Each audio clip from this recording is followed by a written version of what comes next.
तो आज तारीख है 4 सितंबर। और 4 सितंबर की पहली न्यूज़ की बात करें जो कि आई है अब्दुल घानी बरादर के बारे में। अब्दुल घानी बरादर को बेसिकली तालिबान में ये लोग मुल्ला ब्रदर बोलते हैं। और उसको तालिबान का नया हेड बनाया जा रहा है अफगानिस्तान में। मतलब कहा जा रहा है कि तालिबान की जो गवर्नमेंट बनने वाली है अफगानिस्तान में, ये हेड बनेगा। बाद में याद रखना, मुल्ला ब्रदर जो है ये अब्दुल घानी ब्रदर, ये फर्स्ट नंबर का वहां पे सुप्रीम लीडर नहीं माना जाता। वहां पे अगर सुप्रीम लीडर की बात करें तो हबीबुल्ला आखुंद ज्यादा है जो उन लोगों का सुप्रीम लीडर है, जो फर्स्ट नंबर का सबसे बड़ा माना जाता है वहां पे। और मुल्ला ब्रदर की बात करें तो मुल्ला ब्रदर खुद में भी पहले जब 1996 से 2001 के बीच में जब इन लोगों की गवर्नमेंट रही थी तो वहां पे भी टॉप पोजीशंस पे ही था ये हमेशा से। और बाद में जब 2001 में चली गई थी तो ये पाकिस्तान चला गया था। फिर पाकिस्तान 2010 में मुल्ला ब्रदर को जेल में डाल दिया था, पाकिस्तानी जेल में। फिर यूएसए ने मुल्ला ब्रदर को पाकिस्तानी जेल से छुड़वाया था। तो वही है ना कि तो इंटरनेशनल रिलेशनशिप्स या इंटरनेशनल जो मुद्दे होते हैं जितने साफ दिखते हैं उतने साफ होते नहीं है कई बार। समझ रहे हो, मतलब बहुत उलझे हुए होते हैं, हर देश अपने फायदे के लिए काम करता है। और मुल्ला ब्रदर जैसे लोगों को जब यूएसए छुड़वा रहा है पाकिस्तान की जेलों से, तो तुम सोच सकते हो। अब इस न्यूज में तो दैट्स ऑल, इतना ही था कि मुल्ला ब्रदर नया हेड बनने वाला है तालिबान का अफगानिस्तान में। कैसा। अब नेक्स्ट न्यूज की बात करते हैं तो आइए राजस्थान से। कि राजस्थान के जो थार डेजर्ट है वहां पे 3 डायनासोर की नई स्पीसीज मिली है जो तकरीबन 200 मिलियन साल पुरानी है। अब 200 मिलियन साल की जब अपन बात करते हैं तो कौन सा एज चल रहा था? जुरासिक एज चल रहा था। अब देखो, थोड़ा अपन लोग डायनासोर की टाइमलाइन के बारे में बात कर लेते हैं। सबसे पहले आया था पैलियोजोइक एज जो कि तकरीबन 300 मिलियन साल पहले था। वहां से डायनासोर बनना शुरू हुए, डायनासोर पनपना शुरू हुए 300 मिलियन साल। पैलियोजोइक के बाद में अपन लोग देखते हैं मीसोजोइक एज जो कि 250 से लेकर 100 मिलियन तक चला है।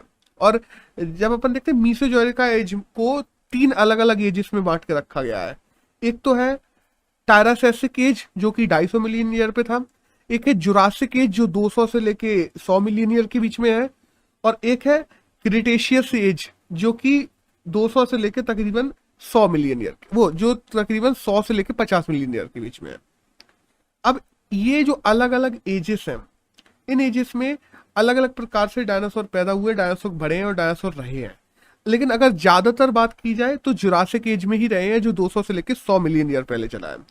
और जो अपन क्रिटेशियस एज देखते हैं जो 100 साल के 100 मिलियन ईयर के बाद बात शुरू हुई है, ज्यादातर डायनासोर में अपन देखते हैं ना कि ये उल्का पिंड गिरा, डायनासोर मर गए, 2 बार गिरे हैं, ये वो जितनी भी थ्योरीज हैं वो सब क्रिटेशियस एज की ही है जो कि मीसोजोरिक की एज की सबसे लास्ट पार्ट माना जाता है। और इसके बाद हम देखते हैं जो आता है वो आता है सेनोजोई एज जो कि 50 मिलियन ईयर से पहले हुआ और यहाँ से इंसान पैदा होने शुरू हुए थे। तो ये थोड़ा डायनासोर की हिस्ट्री थी कि कौन सी एज में कौन कौन आए। अब थोड़ी और न्यूज की बात करें तो आज अभी हाल में डायनासोर को लेकर क्या चल रहा है, तो हम देखते हैं कि ऐसा नहीं है कि राजस्थान में पहली बार मिला है। हम लोगों ने जो फॉसिल पार्क है इंडिया में कई जगह बना के रखे हैं, क्योंकि इंडिया में कई जगह फॉसिल्स पाए गए हैं डायनासोर्स के। और ज्यादातर जो इंडिया में डायनासोर्स के फॉसिल्स पाए गए हैं वो सारे के सारे जुरासिक एज के हैं, यानी कि 200 मिलियन ईयर पहले के, 200 मिलियन से 100 मिलियन ईयर के बीच में। अभी हम लोगों ने कुछ दिनों पहले मेघालय में भी देखा था, 2 महीने पहले, कि वहां पे 100 मिलियन साल पुरानी एक डायनासोर की बोन मिली थी। और हम लोगों ने कुछ दिनों पहले देखा था यहाँ राजस्थान में अभी भी मिली है, पहले भी मिली थी, नीचे महाराष्ट्र में मिली थी। मतलब अपने आप मिलती रहती है, ऐसा नहीं है। मध्य प्रदेश में भी हम देखते हैं एक फॉसिल नेशनल पार्क है, एक देखते हैं हम लोग तमिलनाडु में भी है। तो काफी फॉसिल नेशनल पार्क भी बने हुए हैं जो इनकी बोन या हड्डियां मिलती है उनको प्रिजर्व करने के लिए। वहीं हम बात करते हैं कि सबसे बड़ी जो हड्डी अगर कोई मिली है तो वो मिली है अभी तक, मतलब डायनासोर की ओवरऑल की बात करें तो कूपर जो नाम की एक हड्डी मिली थी वो लार्जेस्ट हड्डी मिली है जो कि ऑस्ट्रेलिया में मिली है। और अगर सबसे बड़ी डायनासोर स्पीसीज की बात करें वो कहाँ पे पाई गई है, तो वो मैक्सिको में पाई गई थी कुछ दिनों पहले। तो दैट्स ऑल, ये थोड़ा डायनासोर के बारे में जो जरूरी था वो बात करें। हम्म। हम्म। अब एक नेक्स्ट न्यूज की बात करते हैं, वो आई है इंडिया और रशिया को लेके। जो फार ईस्ट इकोनॉमिक फोरम है उसको लेके इंडिया और रशिया की मीटिंग हुई है कि हम लोग जो चाहते हैं ना कि व्लादिवोस्टोक टू चेन्नई ट्रेड शुरू हो जाए। अभी तक देखो, हम जैसे रशिया से ट्रेड करते हैं तो हम लोग क्या करते हैं, सोएज होते हुए यूरोप पूरा घूमते हुए तब जाके रशिया से करते हैं ट्रेड, जो तकरीबन तकरीबन 8,000 नॉटिकल माइल का पूरा रूट पड़ता है। और उसी की जगह अगर हम लोग इधर सार्क देशों से होते हुए रशिया जाने लगे, व्लादिवोस्टोक को सीधे जोड़ते हैं चेन्नई से, तो ये तकरीबन 5,000 नॉटिकल माइल ही पड़ेगा, मतलब कंपेरेटिवली बहुत कम हो जाएगी हम लोगों का रूट। तो इसको लेके इंडिया और रशिया के बीच में फार ईस्ट इकोनॉमिकल फोरम पे एक बात हुई है। इसमें हम लोग कोशिश कर रहे हैं कि रशिया का जेड जेड वेदा करके जो पोर्ट है और हमारा जो मझगांव शिपयार्ड है, इन दोनों को आपस में जोड़ा जा सके, तो जो नेचुरल गैस हुई, क्रूड ऑयल हुआ, जिनका अपन आपस में बिजनेस करते हैं, वो और ज्यादा सुगम, और ज्यादा तेज और ज्यादा सस्ता हो जाएगा हम दोनों के लिए। अब नेक्स्ट न्यूज की बात करते हैं, वह ये लद्दाख को लेके कि लद्दाख में जो अपनी स्नो लेपर्ड ब्रिगेड है, स्नो लेपर्ड ब्रिगेड क्या है, वो हाई एल्टीट्यूड्स पे लड़ने के लिए हमारी इंडियन आर्मी में से कुछ पर्टिकुलर सोल्जर्स को चुन के उनको एक्स्ट्रा ट्रेनिंग देके स्नो लेपर्ड ब्रिगेड बना के रखी है हम लोगों ने। तो उन लोगों के द्वारा SHHA एक्सरसाइज की गई है अभी लद्दाख में। अब SHAA एक्सरसाइज क्या है, super high altitude area exercise. ये एक्सरसाइज कंडक्ट करवाई गई है लद्दाख में स्नो लेपर्ड ब्रिगेड के द्वारा। तो दैट्स ऑल, ये छोटी सी न्यूज थी जो जानना जरूरी थी। एक नेक्स्ट न्यूज की बात करते हैं, तो आइए इंडिया और यूएस को लेके कि जो अपन देखते हैं UAV अनआर्म्ड एरियल व्हीकल्स, तो ऐसे अनआर्म्ड एरियल व्हीकल्स जो मतलब ड्रोन्स वगैरह उड़ाए जाते हैं, ये चीजें, इनको बनाने को लेकर अभी बात हो रही है इंडिया और यूएसए की आपस में। अब देखो, अपने को पिछले कुछ दिनों में देखा ना कि इंडिया ड्रोन्स पे अब बहुत ज्यादा फोकस कर रहा है, क्योंकि हम लोगों ने देखे इजराइल ने गाजा में बम गिराए थे ड्रोन से, और ड्रोन्स का आजकल मिलिट्री में बहुत ज्यादा इस्तेमाल भी किया जा रहा है, क्योंकि वही है ना कि फैटिलिटीज कम होती है, लोग कम मरते हैं, ड्रोन से तुम जाके हमला कर दो, सीधी सी बात है। ड्रोन सर्विलेंस भी किया जा सकता है, आसान होता है बहुत ज्यादा। तो अभी यूएसए के साथ में MOU साइन किया है। दूसरी तरफ हम देखते हैं कि बैंगलोर बेस्ड एक कंपनी है अल्फा डिजाइन, उसने भी इजराइल की एक कंपनी है जिस उसके साथ में मिलके स्काई स्ट्राइक जो ड्रोन्स हैं उनको बनाने की बात की है। वहीं हम देखते हैं कि जो भेल है अपने यहाँ की, बेल ने भी नेवल एंटी ड्रोन सिस्टम बनाने की बात की है, जो अपन लोगों ने कुछ दिनों पहले पढ़ा था कि एंटी ड्रोन सिस्टम बनाया जा रहा है। तो एंटी ड्रोन सिस्टम और ड्रोन टेक्नोलॉजी ये आने वाली युद्धों में बहुत ज्यादा काम आने वाली है। अगर युद्ध होता है, वैसे तो ना हो ज्यादा अच्छा है, लेकिन आने वाले अगर युद्ध होते हैं, आने वाले सर्विलेंस सिस्टम है, आने वाली इंडिया की पावर बढ़ाने, किसी भी देश को पावर बढ़ाने में ड्रोन सिस्टम बहुत ज्यादा महत्वपूर्ण भूमिका निभाने वाला है। और ये बात इंडिया ने भी समझ लिया है, और इंडियन गवर्नमेंट अभी से काम कर रही है ड्रोन और सर्विलेंस सिस्टम को लेकर। That's all. एक नेक्स्ट न्यूज की बात करते हैं, तो वो आई है बायोलॉजिकल ई कंपनी को लेकर। ये एक बायोलॉजिकल ई कंपनी है जिसका नाम है कोर्बेवैक्स। तो हम लोगों ने देखा था अभी जाइकोव डी नाम से एक वैक्सीन है जिसको अप्रूवल मिल गया है बच्चों पर ट्रायल करने के लिए। आज कोर्बेवैक्स को भी बच्चों पे ट्रायल करने के लिए वैक्सीन अप्रूवल मिल गया है, और कोर्बेवैक्स ऐसी सेकंड वैक्सीन बनने जा रही है इंडिया की, जो कि बच्चों के लिए वैक्सीन बनाएगी और उन पर ट्रायल कर रही है इंडिया में अभी। तो दैट्स ऑल, यही था न्यूज। अब एक नेक्स्ट न्यूज की बात करते हैं कि जो जापान के इस समय PM है सुगा, हम लोग देखते हैं जापान के PM ने कह दिया है कि हम अपनी पोस्ट से स्टेप डाउन करने वाले हैं। क्योंकि देखो, वही होता ना कि पार्टी का काम भी है, हम रैली भी कर लें, हम देश भी चला लें, हम ये भी कर लें, वो भी कर लें, हम सब चीजें थोड़ी कर सकते हैं। सीधी सी बात है, हम या तो पार्टी का काम कर सकते हैं, रैली वैली कर सकते हैं, या PM के तौर पे काम कर सकते हैं। तो उन्होंने साफ कह दिया है कि हम PM के तौर पे इस्तीफा दे रहे हैं, एक नए आदमी को PM बनाया जाए जो देश को अच्छे से संभाले, देश के लिए काम करे, PM की पोस्ट पे फोकस करे, और हम यहाँ पे पार्टी का काम, रैली और ये सब करेंगे। अब थोड़ी जापान की बात कर लें, तो जापान मोस्ट पॉपुलेटेड सिटी वहाँ की टोक्यो है, और क्राइम ऑलमोस्ट जापान में ना के बराबर है। नेशनल डाइक है जो जापान की पार्लियामेंट मानी जाती है। नरूहितो है जो जापान के एम्परर है इस समय, और जापानीज येन है जो जापान की करेंसी है। That's all.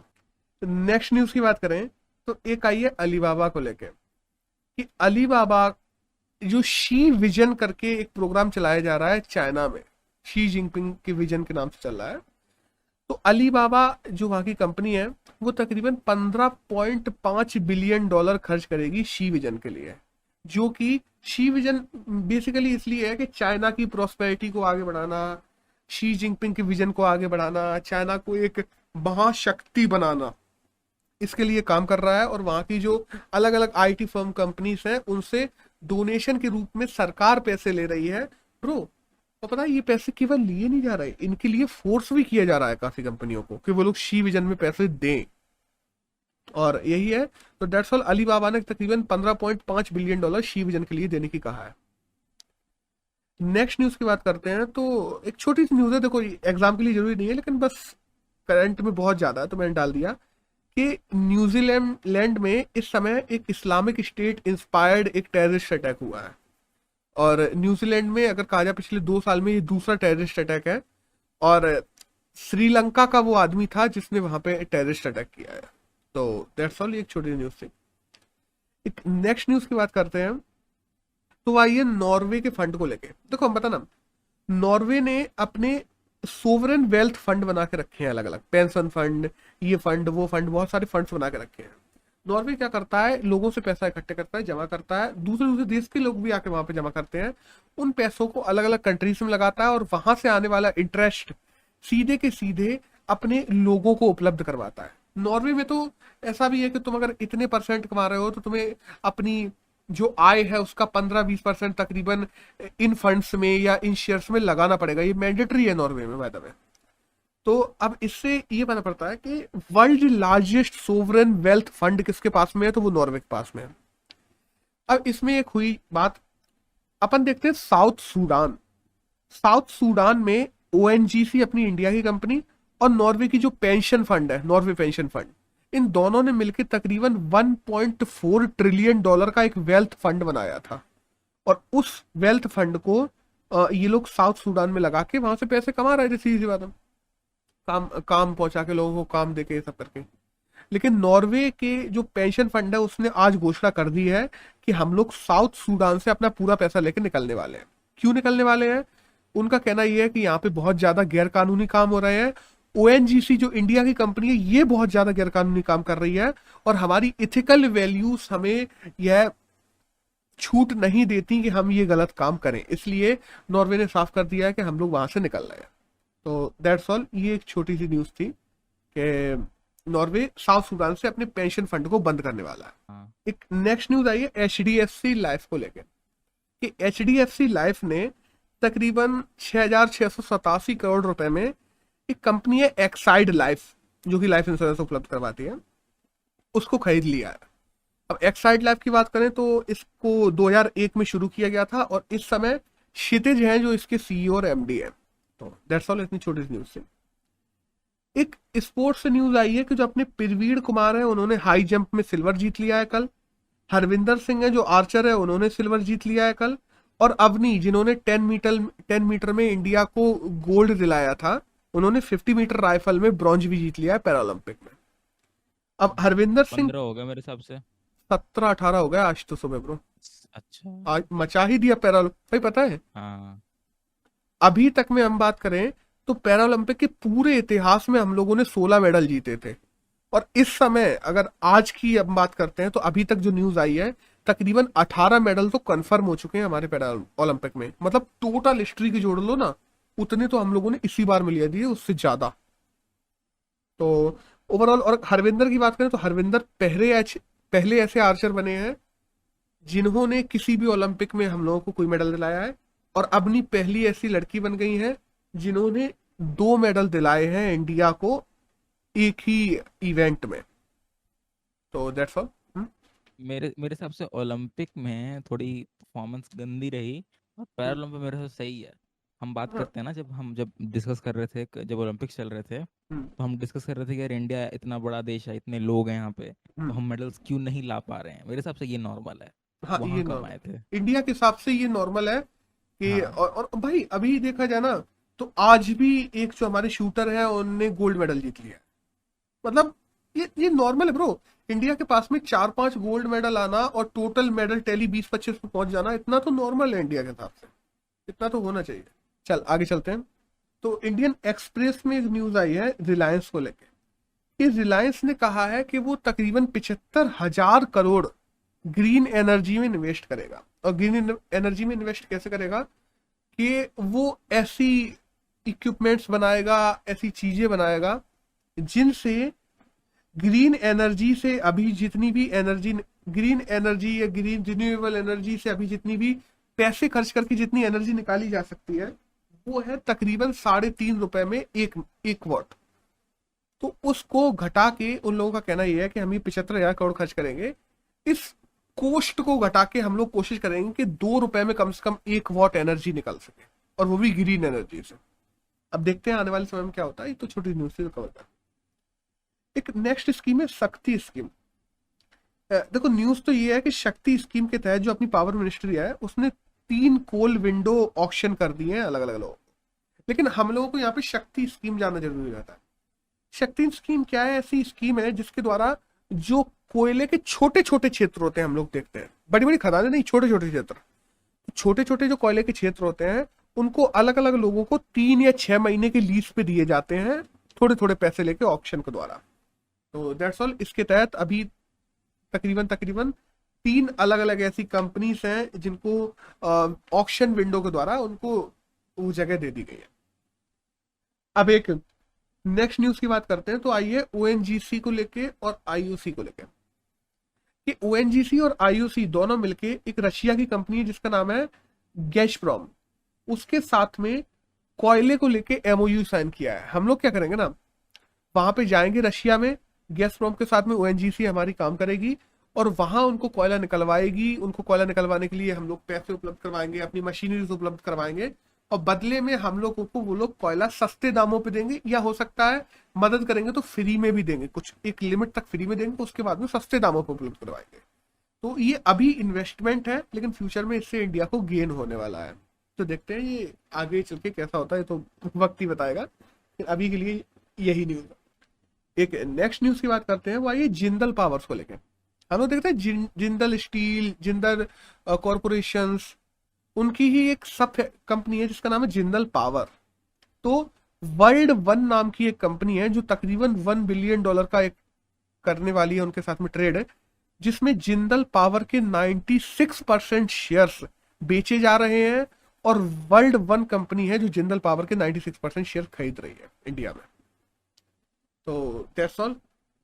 अब एक नेक्स्ट न्यूज की बात करते हैं कि देखो हम बताऊं, 2 रेटिंग्स निकलती हैं, एक तो निकलती है टाइम्स हायर एजुकेशन की और एक निकलती है क्यूएस रैंकिंग। इन दोनों में वर्ल्ड की जो यूनिवर्सिटीज होती हैं उनको रैंकिंग दी जाती है। तो होता क्या है ब्रो, जो क्यूएस रैंकिंग है उसको तो इंडिया मानता है, बट जो टाइम्स हायर एजुकेशन की जो रेटिंग आती है वो देखो वर्ल्ड वाइज दोनों को माना जाता है, but India Times higher education rating को नहीं मानता है, क्योंकि हम लोगों का कहना यह है कि जो रिसर्च पेपर्स का उन लोगों ने जो क्राइटेरिया डाल के रखा है टाइम्स हायर एजुकेशन की जो रेटिंग में, वो क्राइटेरिया मैच नहीं करता। क्योंकि उनका कहना यह है कि तुम वर्ल्ड के साथ में, वर्ल्ड लेवल पे कितनी रिसर्च कर रहे हो, वर्ल्ड की यूनिवर्सिटीज के साथ में मिलकर कितनी रिसर्च कर रहे हो, वो क्राइटेरिया है। और इंडिया का कहना यह है कि हम अगर अपने लेवल पे भी रिसर्च करते हैं तो रिसर्च होती है, और तुमको अगर यूनिवर्सिटी के क्राइटेरिया के हिसाब से, अगर पर्टिकुलर यूनिवर्सिटी क्राइटेरिया के हिसाब से देख रहे हो, तो तुम्हें उस यूनिवर्सिटी के काम देखने चाहिए, ना कि उसके दूसरे यूनिवर्सिटी के साथ में संबंध। तो इंडिया तो इसको बायकॉट करके बैठा है, बट ये फिर भी हर साल अपनी रैंकिंग तो निकालता ही है। तो इस साल की जो टाइम्स हायर एजुकेशन की जो रैंकिंग निकली है उसमें इंडिया की बात की जाए तो 35 ऐसी यूनिवर्सिटी हैं जो टॉप 200 में पहुंची हैं। पिछले साल 36 थी, इस साल 35 है। और इंडिया तो इसको बायकॉट ही करता है, तो अपन को क्या मतलब, बस जानने को जरूरी था कि क्यों बायकॉट करता है और ये रेटिंग क्या है। That's all. एक नेक्स्ट न्यूज की बात करें तो साउथ चाइना सी में जो चाइना गवर्नमेंट है वो न्यू मैरीटाइम रूल्स रेगुलेशंस लेके आने वाली है। अब देखो चाइना का कहना तो ये है कि हम लेके आ रहे हैं क्लाइमेट चेंज के लिए और मॉनिटरिंग के लिए, कि हम वहाँ पे कंट्रोल कर सकें, जो रेडियो एक्टिव कोई चीज़ को तुम लेके ना निकलो, कोई इलीगल चीज़ ना बेची जाए साउथ चाइना सी में, कोई ऑयल केमिकल्स जो लोगों के लिए नुकसानदायक है ऐसी चीज़ें वहाँ पे ना फैले, ना बेची जाए। लेकिन हम भी जानते हैं ब्रो कि क्लाइमेट चेंज तो केवल एक बहाना है, उनको असली में देखा जाए तो जो साउथ चाइना सी है उसको अपने अंडर में लेके आना है, पूरे रूल्स रेगुलेशंस और उनको अपने अंडर में लेना है।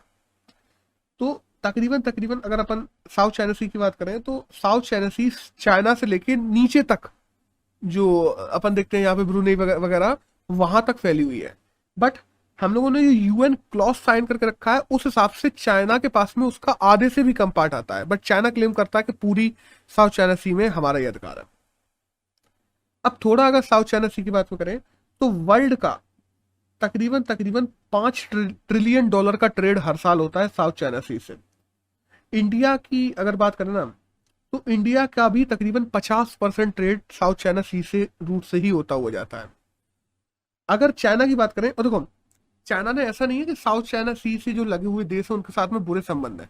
हालांकि उनको साउथ चाइना सी के साथ में लेके साउथ चाइना सी को लेके आपस में विभेद बने रहते हैं, बट उनके साथ में अगर इंपोर्ट एक्सपोर्ट की बात करें तो जैसे आशियान कंट्रीज की बात कर लो तो आशियान कंट्रीज को चाइना तकरीबन 885 बिलियन डॉलर का एक्सपोर्ट करता है और बदले में 1000 बिलियन डॉलर का इंपोर्ट करता है। वहीं हम जापान को देखते हैं तो जापान को 129 बिलियन डॉलर का वो इंपोर्ट करता है और 182 बिलियन डॉलर का एक्सपोर्ट करता है।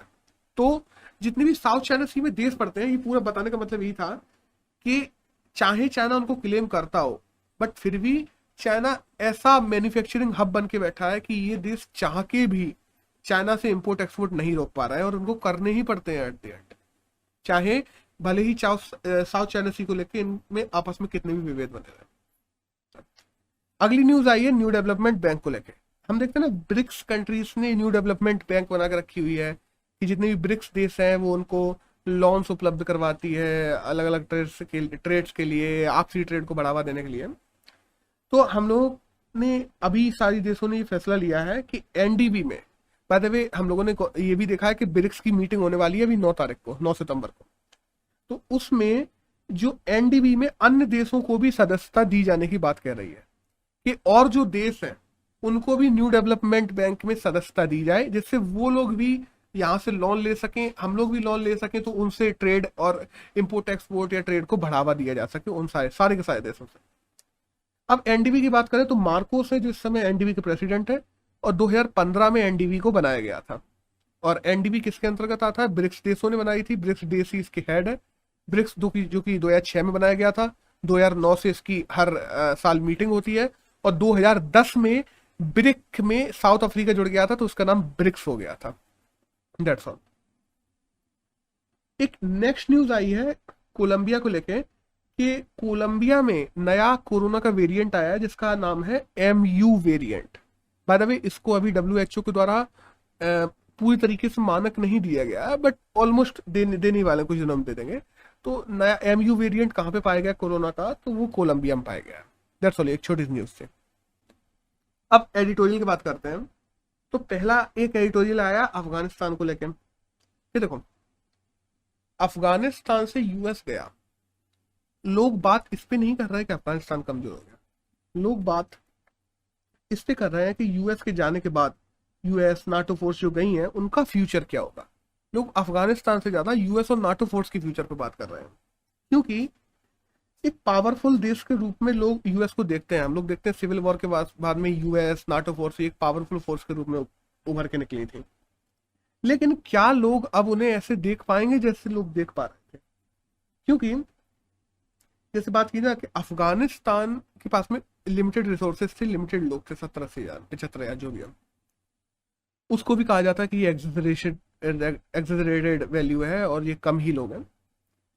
अब सोचो, यूएस जैसी पावरफुल फोर्स वहां से विड्रॉ कर जाती है। यूएस जो, इसका कहना ये है ना, इस पूरे आर्टिकल का कहा जाए तो कि यूएस ने जो काम किया वो सही है, लेकिन यूएस ने जो तरीका अपनाया वो गलत है। यूएस जिस तरीके से निकला है वो गलत है। यूएस को निकलना चाहिए था वो सही है, लेकिन यूएस गलत तरीके से निकला।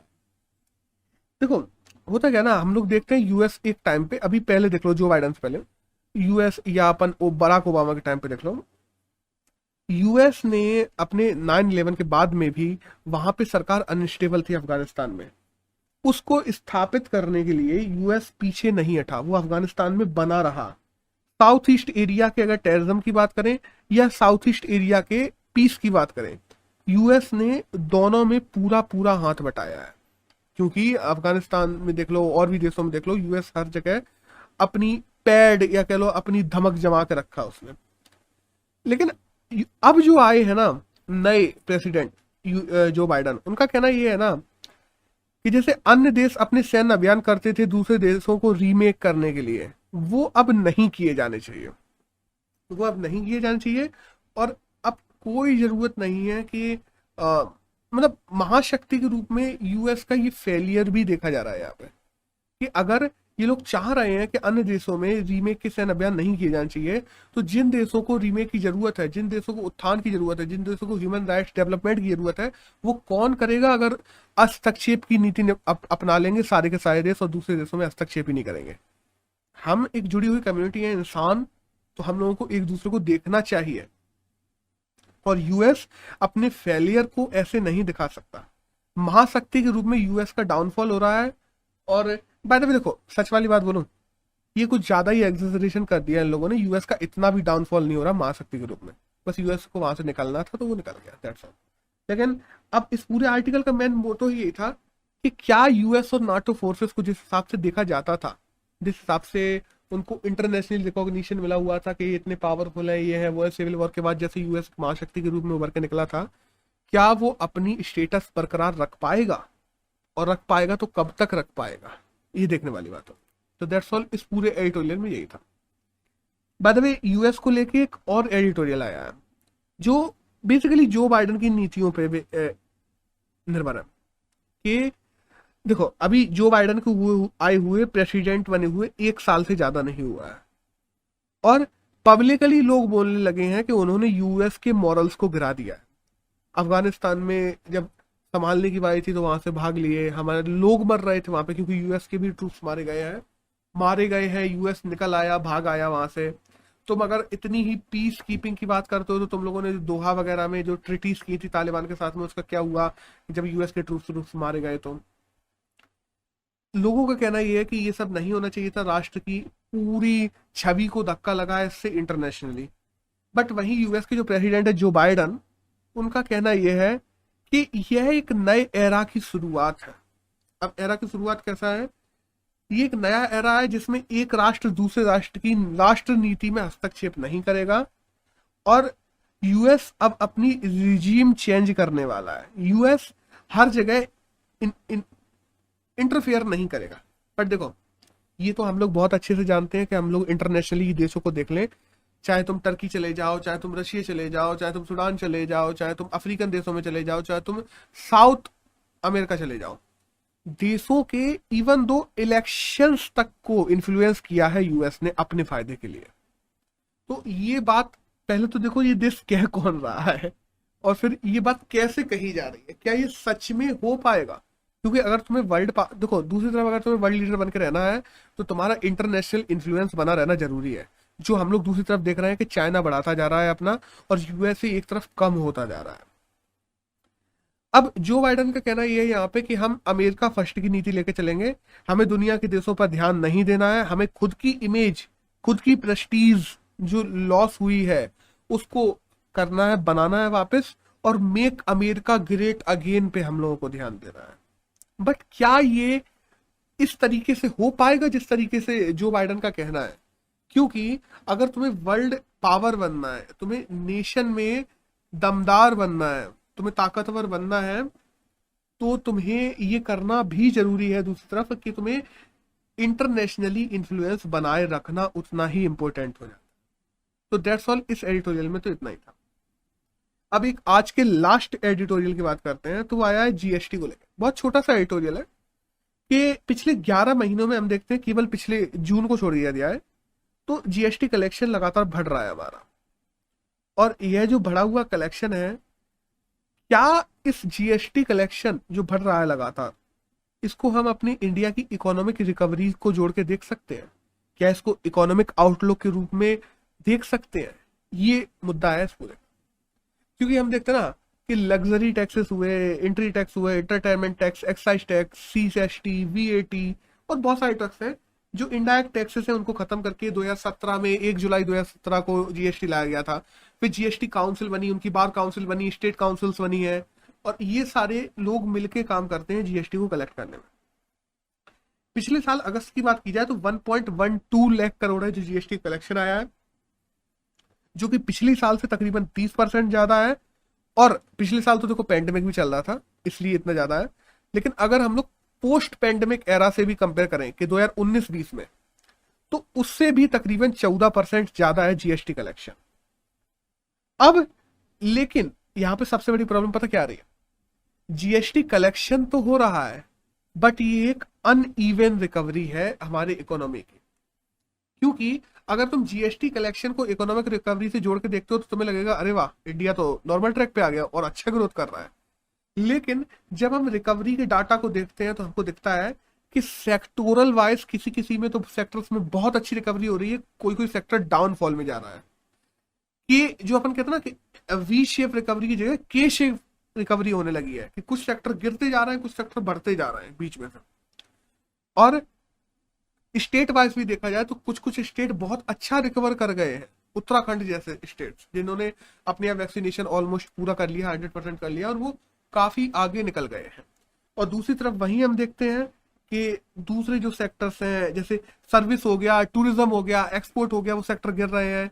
और नीचे हम चले जाते हैं केरल जैसे, तमिलनाडु जैसे, वो लोग अभी भी उस लेवल की रिकवरी नहीं कर पाए, या एमपी जैसे जो रिकवरी होनी चाहिए थी। तो हम लोग जीएसटी का जो डाटा बढ़ रहा है, जीएसटी की जो मात्रा बढ़ रही है, हर साल कलेक्शन बढ़ता जा रहा है, इसको हम कहीं से भी, जिस प्रकार से सरकार हमें दिखा रही है कि इकोनॉमिक रिकवरी से जोड़ के दिखा रही है जीएसटी कलेक्शन को, वो नहीं देखना चाहिए।